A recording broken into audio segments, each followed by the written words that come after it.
we're back for the extended version of the Bourbon County Stout because we have some of the variants today. If you're like looking at our table right now and being like, wow, looks like they haven't moved, that is accurate. It's accurate, yeah. We just brought more beer onto the table like we needed more. I need more beer like I need a hole in that. So yeah, I can right. drill too, right. shall we? So we've gone through all of the Bourbon County variants from 2015 through 2020, right? Yep. I would say our favorite had been 2018. Yes. I would say 3 years. Now I guess I've done this twice now, and 3 years seems to be the magic. 3 to 4. So 17, 18, somewhere in that area. Yeah. Yep. If you have some of that at home, go ahead, crack it open. 2015. We've noticed really as they progress down, you lose. You just lose. You lose a lot of the complexity, and it's more stout and bourbon. Yeah.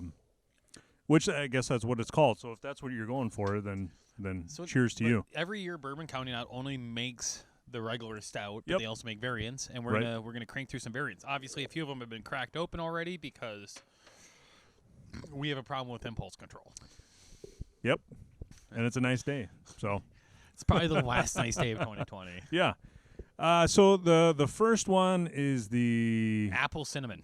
Yeah, it's. I'll let you read the. I'll let you read it. I figured you would.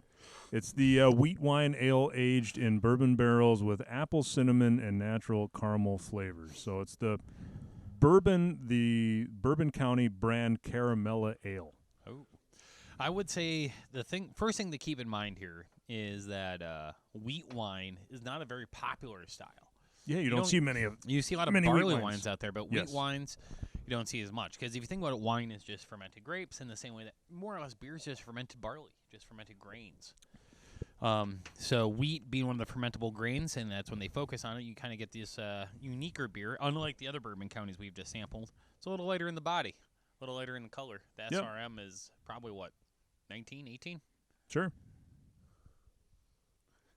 I looked to Zach to confirm that, and he just shook his head like he had no idea.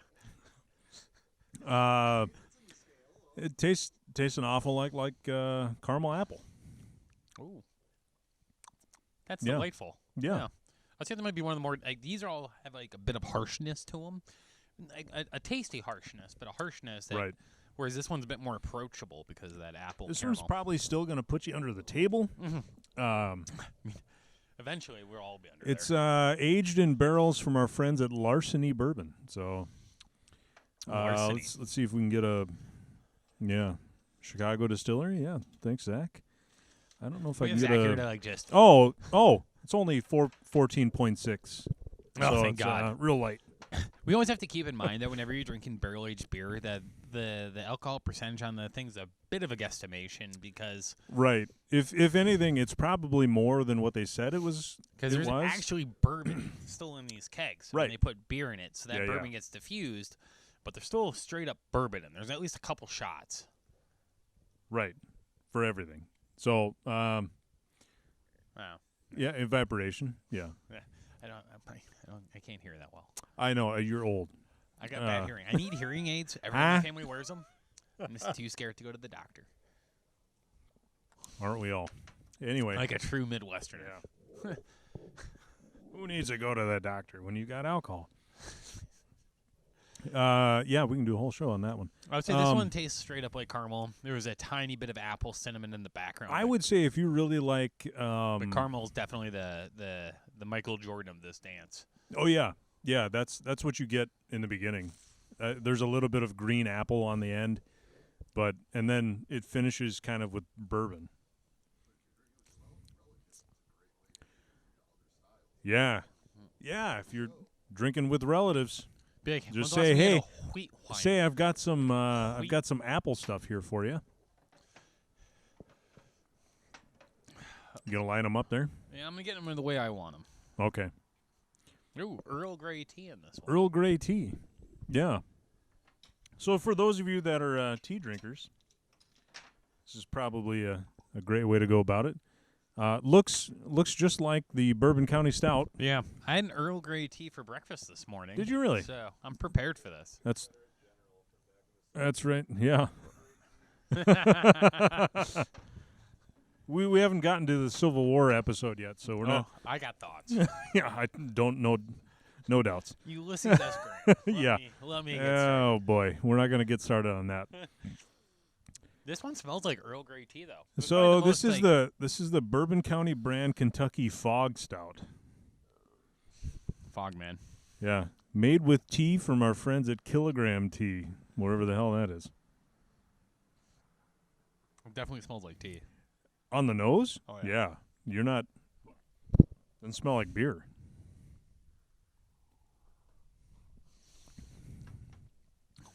Wow.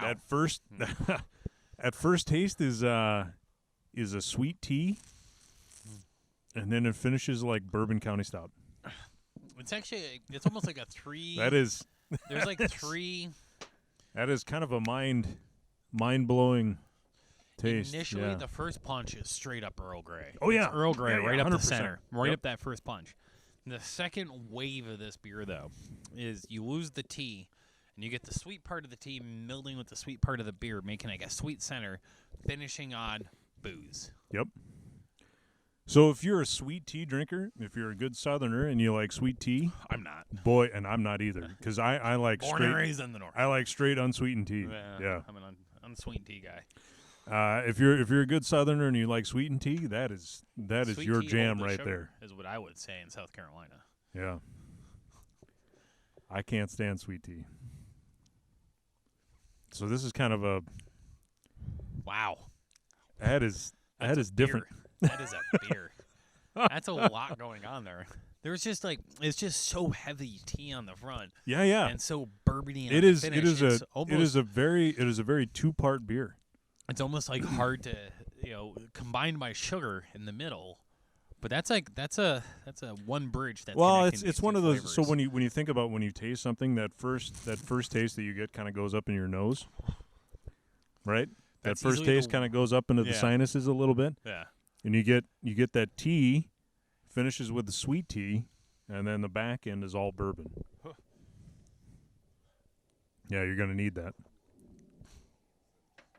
Mm-hmm. Yeah.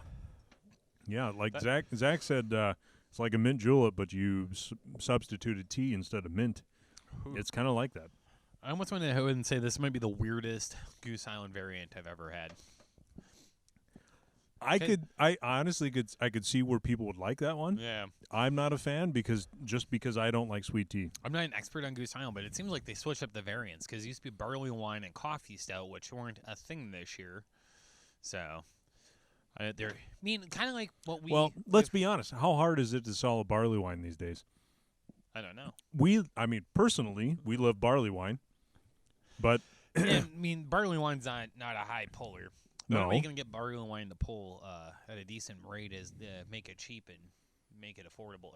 It's like high alcohol, cheap. I'll buy that. Yeah. There's always you could put it in a brown bag and sell it in the convenience store. I suppose that would sell well that way. These variants are. We saw that with KBS though. KBS went to year round, and they started doing the variants, and the variants are absolutely fantastic. Yeah. So it's kind of like it looks like Goose is. But they're also not for everybody. Not for everyone. If you don't like espresso with KBS, you're not gonna like the espresso KBS variant. If you don't like sweet Earl Grey tea, you're not gonna like the Earl Grey variant. It's different. That's an odd beer. It's different. That's odd. Yeah. Not bad, but odd.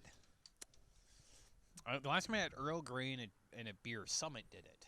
They made an Earl Grey ESB, which I thought played pretty well with each other. ESB, or even a naturally an English-style beer, and throw that Earl Grey in there. I thought it was like a pretty complimentary flavor, whereas barrel-aged Earl Grey. Well, and that's the thing. You think about in English-style beer, Earl Grey is an English-style tea. Why wouldn't you at least try that one, right? Yeah.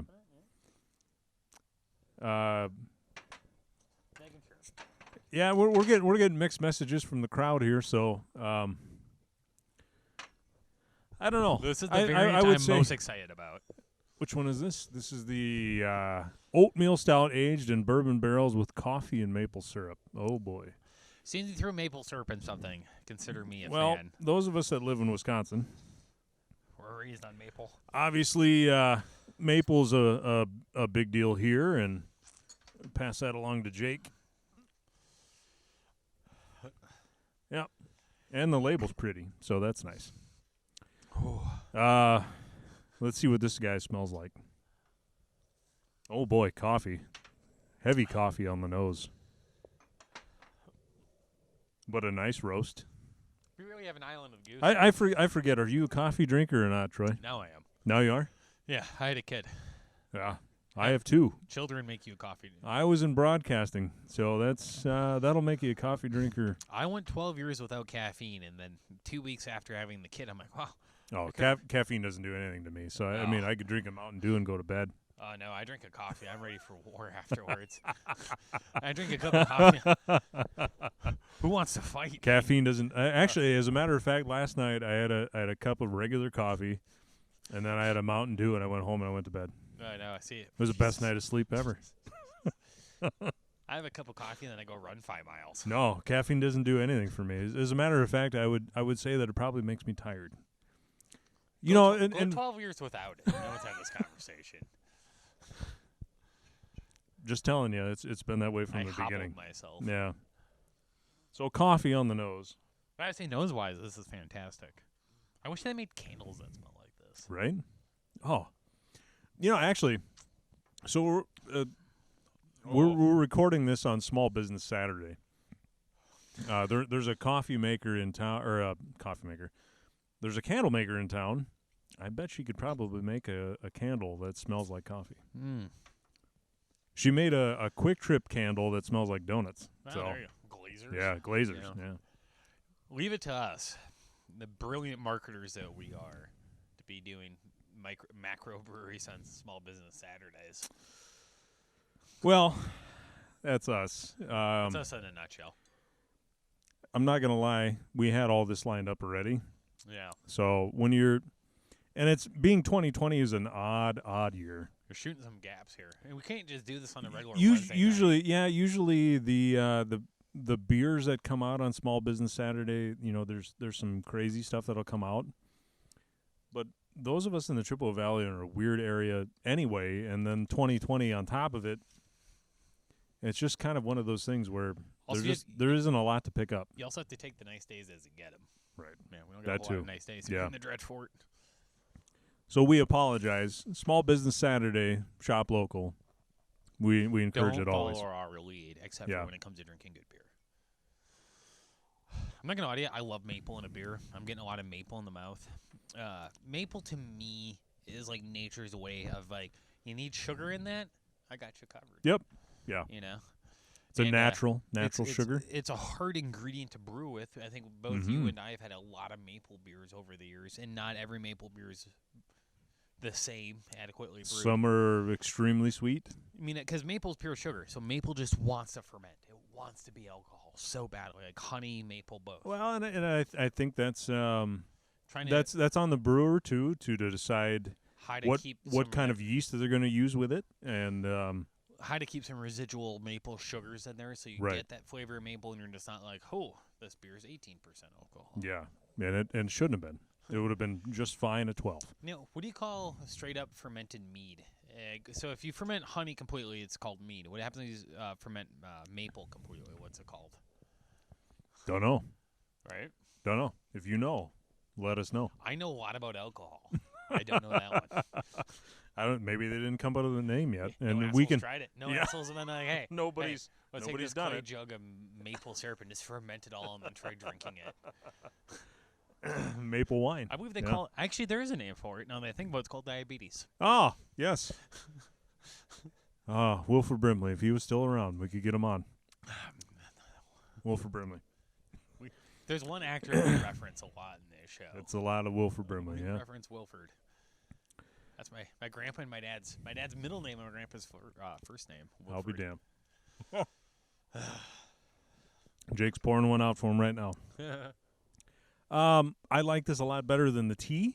Yeah, that tea one's odd. But it's still, for my taste, still a little on the sweet side. So the last one that we have is the it's the birthday one, I think. It's the stout aged in Old Forester birthday bourbon barrels. I'm going to need to start drinking more Old Forester now. Right? Yeah.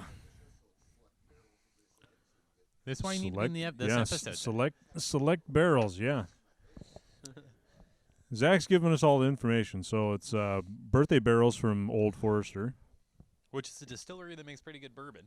Yeah, I've not had their bourbon. I have. It didn't last very long because you drink a little bit, you drink one glass, and then you go, that was pretty good. Let's have another glass. Yeah. And then before you know it, that little bottle is gone. I'm having that same problem with a Whistle Pig. Yeah? Yeah. Yeah. So this one, it actually just smells like Bourbon County on the nose. The straight Bourbon County. Yeah, I would say Bourbon County-esque for sure. But then you taste it, and it kind of got a little sugary flavor to it. But different than the other two that we've had. It's kind of bourbony, and then it mellows out with a Zach had told me frosting flavor, and I agree with that. Where you eat cake, and you get that little bit of a frosting on the back after you had the piece of cake. It's kind of like that. So brilliant from them as far as, birthday barrels and that kind of a thing. When you think about birthday, doing you think the of cake. 2020 Bourbon County right next to the birthday. Yeah. They are very similar beers on my palate, at least, but definitely the birthday beer is sweeter. There's definitely more of a sugar element to this. Where that 2020, you get that lingering booze. The birthday one, it's almost like almost a dry, sugary aftertaste, like a confection sugar. Yeah, what you'd call frosting. Yeah. Frosting. Yeah. So as far as calling it a birthday beer, that's pretty brilliant. You think about the time and the effort that it takes to put together these kinds of things where you want. Comes in a box too. Yeah, it comes in a beautiful box. It's pretty brilliant. I mean, barrel aging altogether, you think about, well, I'm just going to brew a beer and put it in a barrel. It's not really that easy. It's a little more complex than that. So I think the hardest part about barrel aging beer is probably the trying to blend and get a consistent blend afterwards, because you're taking, like Zach had said earlier, you're taking hundreds of barrels, sometimes thousands of barrels, and you're trying to get a consistent beer throughout everyone's experiences. Because unlike wine, that's one thing beer world is always chasing, is that consistency. Right. Not to say not all wine is doing that, but I just like shit on wine, guys. But yeah, trying to chase that consistency is really hard when you're blending. That takes a really refined palate. One job that I think I'm probably qualified for in this entire world. I'm qualified for most not things. I can't do most things, but probably being a barrel analyst is something I could strive to do. Well, and I'll give a shout out to like Central Waters. We got to interview the barrel guy there, the lab technician. That is some pretty heady stuff that they got going on. So Everett, if you ever watch one of these episodes, cheers to you, man, because that's way above my stuff, Jake. To keep it consistent. So thank you. Yeah.